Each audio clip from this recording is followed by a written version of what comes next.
Voto, presidente.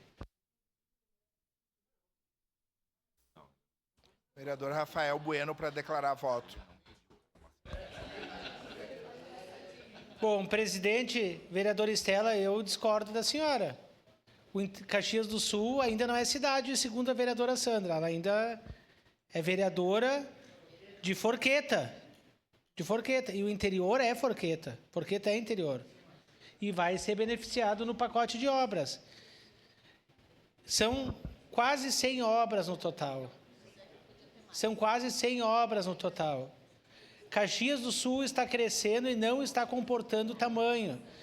Foram liberando habits, foram liberando construções, casa por cima de casa, prédios do lado de prédios. Eu vou dar exemplo do local onde que mora o prefeito. Não vou dar o endereço, porque senão todo mundo vai ali, né? Mas o local onde mora o prefeito deve ter quase 3 mil moradores. 3 mil moradores. Num espaço que vai desaguar toda a água onde? Atrás do Panela Velha, depois na Vila Ipiranga. Depois da Vila Ipiranga vai desaguar onde? Lá embaixo no Stock Center. Esse final de semana foi um dos lugares que mais alagou nessa... Quando que choveu? Segunda-feira. Esse final de semana foi o lugar que mais encheu... que mais alagou a cidade foi ali no Stock Center, ali na BR-116, porque construíram ali no Palermo, construíram tudo aquelas casas, prédios, apartamentos, construíram no Santos Anjos, ali do outro lado da BR, acho que mais umas 400 casas. Então, pensa a água vindo de tudo ali em Santos Anjos e vai descendo, algum lugar vai alagar. Então, olha, é preciso ter muita coragem, isso aqui é um verdadeiro quebra-cabeça, né?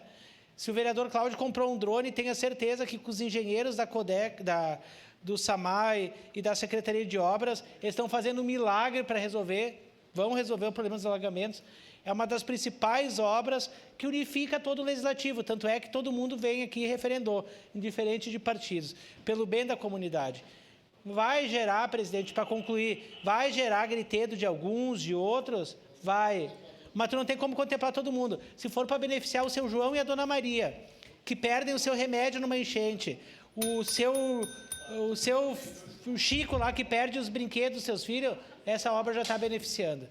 Se for para beneficiar também os 15 aluguel lá do vereador Cláudio, que tem lá no José Base, está beneficiando também. Voto sim, presidente. Obrigado. Solicito às vereadoras e vereadores